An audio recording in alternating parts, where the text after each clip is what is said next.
can you build a birdhouse with just 2 tools? Well, we're about to find out, because this is a fun challenge that I put up on myself today to prove that you don't really need a huge amount of tools to do woodworking projects. And so stick around, because I'll be showing you how I made it step by step. And I'll be showing you the plans I'm using so you can do it by yourself as well. Anyways, let's talk about the weapons of choice, because that's kind of important.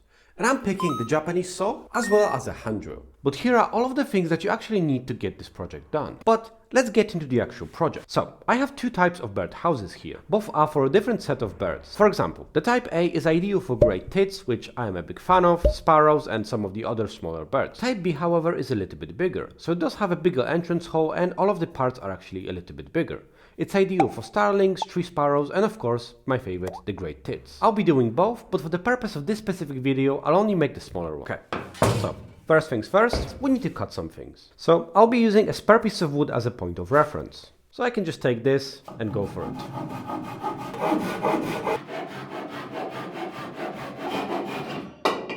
In this case, I actually need 2 of these pieces. So instead of remeasuring the thing, I just take that edge and just do that. So that's saving me a tiny bit of time. And again, pretty much exactly the same thing.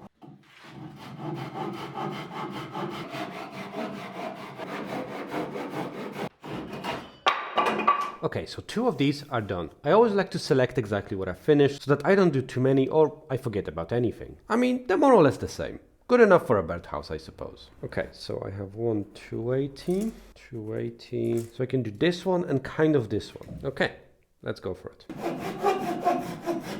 By the way, whenever you're cutting anything, you really should have that piece clamped down. I'm not really doing it here because I don't like my fingers, but also it would mean that I have to increase the number of tools for my challenge. So I don't really know what's more important, finishing this challenge or my fingers. Yeah, probably my fingers.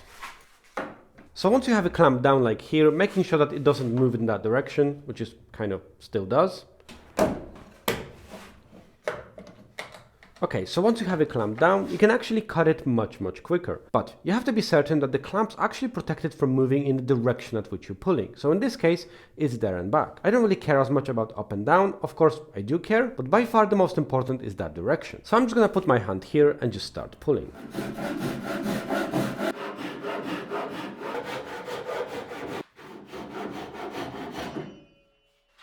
Okay, that's done. Now we're doing this. Yeah, that cut wasn't great, but I don't think the birds will mind. So 125 by 100. 125. So I'll just do that. That's gonna work as my speed square. And then we need 100 the other way. So I can just use that. Exactly the same as before. That's more or less okay. A pull saw would probably work better than this. I mean, this is a lot more flexible, so as you can see, these aren't perfectly square. But to be fair, I don't think the bird architects will actually mind.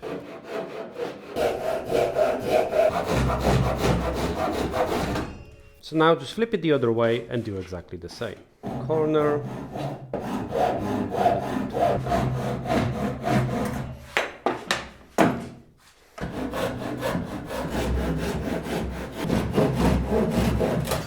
That was nice. That's the first really nice cut I've actually made. Oh, that was the wrong side I was looking at.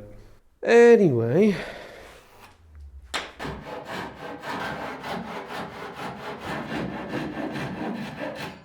Okay, so these 2 pieces actually have sloped top. So I need to do that. Which, by the way, as I was cutting them, I realized that I could have just done it during the cut. But I'm a dumbass, so sometimes that's the way it is. Okay, so that goes right here. And we can just do that.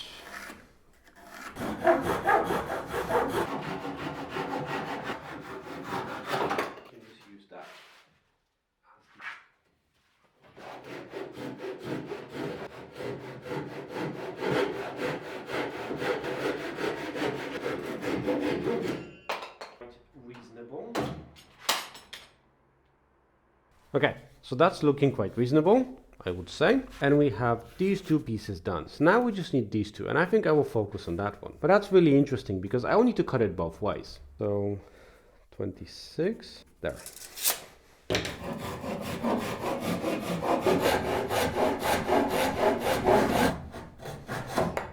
Okay, so now I just need to cut it with the grain, and it needs to be exactly 100, or more or less 100. It will be fine, my friends.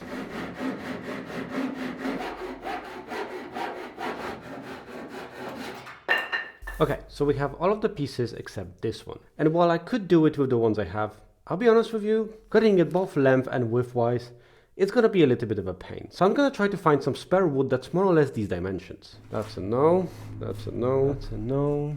I need to organize my wood a little bit better. That's a no. I suppose a table saw would be really useful right now, but I can't use it. Ah, there we go. Okay, so I have this, which probably should be fine. I think it used to be part of a fence, but now I've taken it out and, well, cut it into pieces. So I'm gonna cut it into more pieces. A single line, single cut. Okay.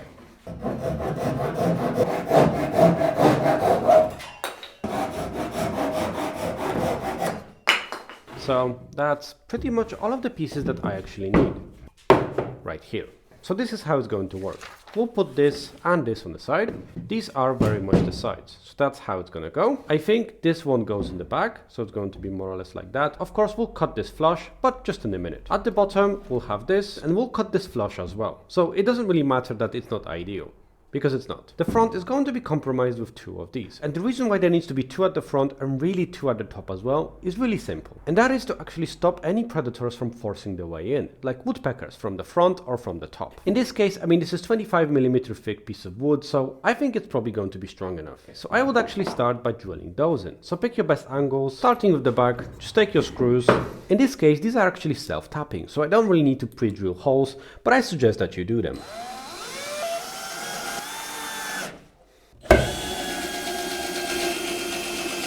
You don't really want to over tighten it to split this. You could countersink the holes to avoid that, but I'm a little bit lazy. Alright, so I think it actually might be a good idea to pre-drill these holes just in case. Now what you actually want to do is to pre-drill the top piece of wood only. Don't really pre-drill the bottom, because that's going to defeat your purpose and they're actually going to be loose in there. That's not terrible, it's not great, but it's okay. We'll pull that in, it will be fine. So now, because I cut it maybe not perfect, I need to pull this in. So I'll just put one in there.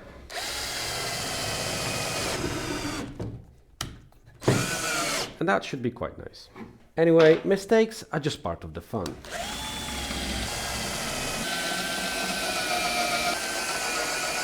I need a lot more of these.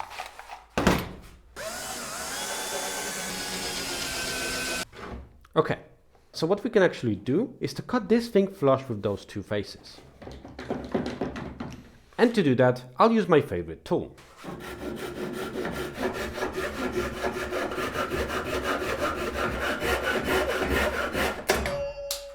Jesus.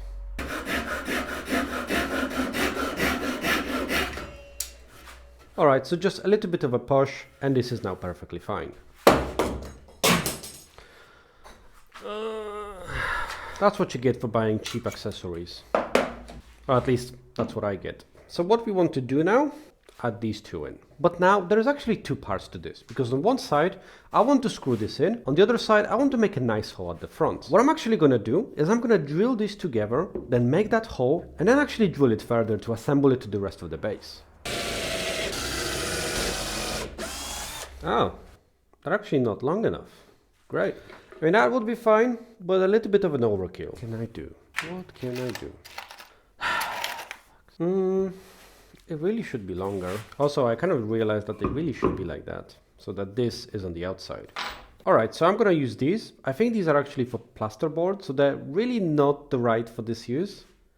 But that's the ones I have, so that's what I'm gonna do. Also, usually these things last a season or 2 or 3, so I'm not really that concerned with the longevity of this. Anyway, so we pretty much want it somewhere in the middle, somewhere more or less here. That's 145 divided by 2. 145 divided by 2. Come on, brain. Come on! You can do it! Plus, so it's about here. 77, right? That is in fact not right. Fuck. Yay! Okay, so it's 725, right.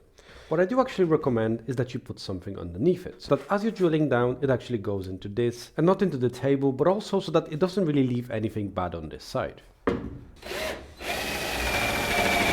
Anyway, it's really dependent on how sharp this is, but in case of this one, it's going to take a while. What if we pre-drill the hole? Yeah, that's pretty much it.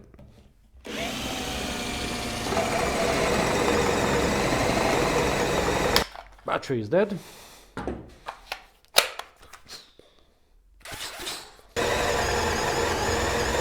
May not be the battery, maybe the actual difficulty of it.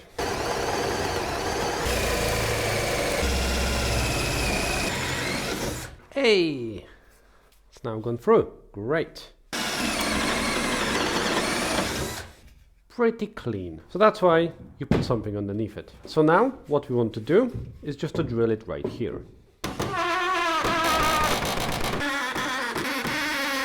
Yeah, a woodpecker ain't going through that, let's face it.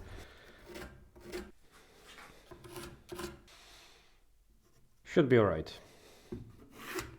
One of the design choices is that the birds cannot really sit here and just poke inside. I think the difference here is long enough not to be able to do that.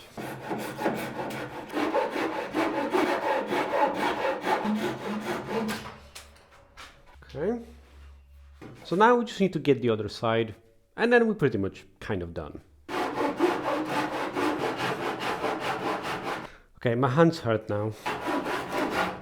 Hey, halfway through. Whew.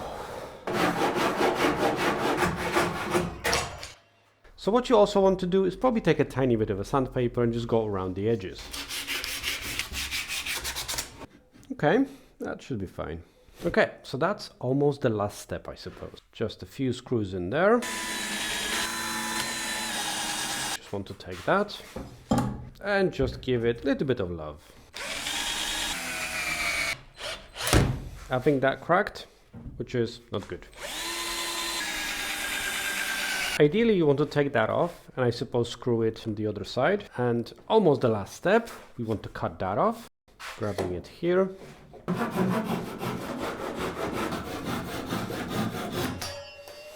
Sandpaper. So we have more or less everything that we need to. It's double protected at the front. It's got a top that's quite sturdy. And now we just need one more thing. The last thing that we actually need is this. And this is going to be screwed onto the birdhouse so that here we can have the holes to drill this whole thing into the tree. And there we want it to be more or less the same. That seems reasonable. Get them right in the middle.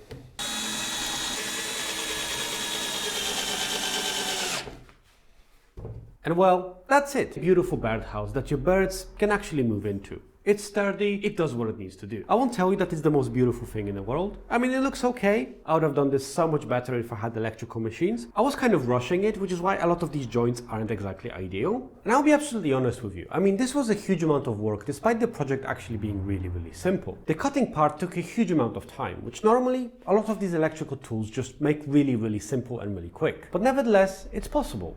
And it's good exercise. The point is, I mean, the purpose of this video is to show you that you don't need a huge amount of tools to start woodworking. You can do a lot of woodworking projects with just 2 simple tools and some accessories. I mean, you're not going to be as quick and as precise with some electrical tools, but you can do them. And by the way, if you want this to last a lot longer, you should probably protect it with something.